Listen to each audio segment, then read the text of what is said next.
क्या हुआ जब सीहोर के कुबेरेश्वर धाम में मिली 230 साल पुरानी रहस्यमय गुफा और अंदर जो सबूत मिले उन्हें देखकर आपके भी रोंगटे खड़े हो जाएंगे।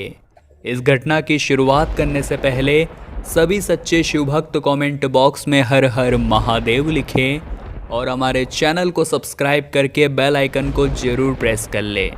इस घटना की शुरुआत होती है मध्य प्रदेश के साजापुर शहर से। यहाँ पर विनय नाम का एक लड़का रहा करता था जो अनन्य शिवभक्त था। पंडित प्रदीप जी मिश्रा की शिव महापुराण की कथा जब भी टीवी पर आती थी वो रोजाना उसे सच्चे दिल से सुना करता था। एक दिन विनय को पता चला कि 16 फरवरी 2023 को सीहोर के कुबेरेश्वर धाम में रुद्राक्ष का वितरण किया जाने वाला है और ऐसी मान्यता है कि जिसे भी यह रुद्राक्ष मिल जाएगा उसकी किस्मत रातों रात पलट जाएगी। चूंकि साजापुर से सीहोर मात्र 121 किलोमीटर की दूरी पर है तो विनय ने रुद्राक्ष समारोह में जाने का निर्णय लिया और वो अगले ही दिन रुद्राक्ष लेने के लिए सीहोर रवाना हो गया। लेकिन जब वो सीहोर पहुंचा तो वहां का नज़ारा चौंकाने वाला था, क्योंकि रुद्राक्ष लेने के लिए 14 लाख लोगों की भीड़ उमड़ गई थी।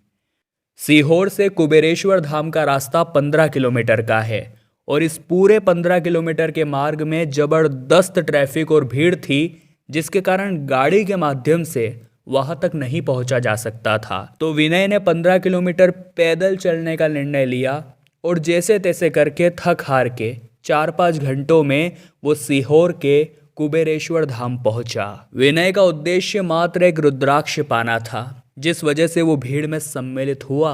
लेकिन 4 से 5 घंटे हो गए, रुद्राक्ष उसे नहीं मिल पाया था। अब धीरे धीरे भीड़ बहुत ज़्यादा बेकाबू होती जा रही थी और देखते ही देखते वहाँ बहुत ज़्यादा भगदड़ मच गई और रुद्राक्ष लेने के लिए लोग एक दूसरे पर कूदने लगे और इसी भगदड़ में एक महिला की भी मृत्यु हो गई। विनय ने हमें बताया कि वो बहुत ज़्यादा डर चुका था, क्योंकि आसपास बहुत ज़्यादा खराब माहौल था। लोग इधर उधर भाग रहे थे और ये भी नहीं देख रहे थे कि कौन उनके पैरों में आ रहा है। विनय श्री शिवाय नमस्तुभ्यम कहते कहते लगातार उस भीड़ के साथ आगे बढ़ रहा था और उसकी नज़रों के सामने कई लोग भीड़ में कुचले जा चुके थे। लेकिन वो महादेव के सहारे धीरे धीरे भीड़ को छाटता हुआ आगे बढ़ता जा रहा था। लेकिन आगे चलते चलते वो एक ऐसे स्थान पर पहुंच गया जो इलाका पूरी तरह से जंगली था। शायद वो कुबेरेश्वर धाम के पास ही का कोई जंगली इलाका था। अब विनय मार्ग भटक चुका था और किसी भी तरह उसे उस जंगल से बाहर निकलना था। लेकिन उसे इस बात का अंदाजा नहीं था आज महादेव उसके साथ बहुत बड़ी लीला रचने वाले थे। रास्ता ढूंढते ढूंढते उसका पैर एक बड़े पत्थर से टकराया और जब उसने उस पत्थर को हटाया तो सामने की ओर एक गुफा का मार्ग खुल गया। वो गुफा बहुत चमत्कारिक और पौराणिक लग रही थी और जैसे तैसे हिम्मत जुटाकर विनय उस गुफा के अंदर चला गया। उस गुफा के अंदर प्राचीन शैली में कुछ लिखा हुआ था। जब वो उस गुफा के और अंदर धीरे धीरे आगे बढ़ता जा रहा था तब उसने महसूस किया उस गुफा का एक एक कण शिवलिंग के समान दिखाई दे रहा है, यानी उस गुफा के कण कण में शंकर थे। वो गुफा बहुत चमत्कारिक मालूम हो रही थी।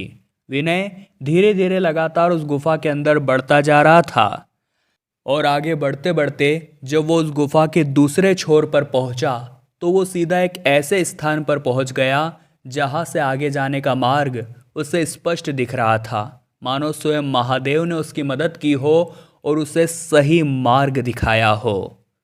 विनय की रुद्राक्ष पाने की इच्छा उस दिन पूरी नहीं हो पाई, लेकिन इतनी भगदड़ में भी उसका जिंदा सही सलामत शाजापुर आ जाना ये महादेव के किसी बड़े चमत्कार से कम नहीं है। इस घटना को लेकर आप क्या विचार रखते हैं हमें नीचे कमेंट बॉक्स में बताइएगा। वीडियो आपको पसंद आई हो तो लाइक करें और जल्दी से हमारे चैनल को सब्सक्राइब करके बेल आइकन को प्रेस कर लें। अभी के लिए आप सभी दर्शकों को हर हर महादेव।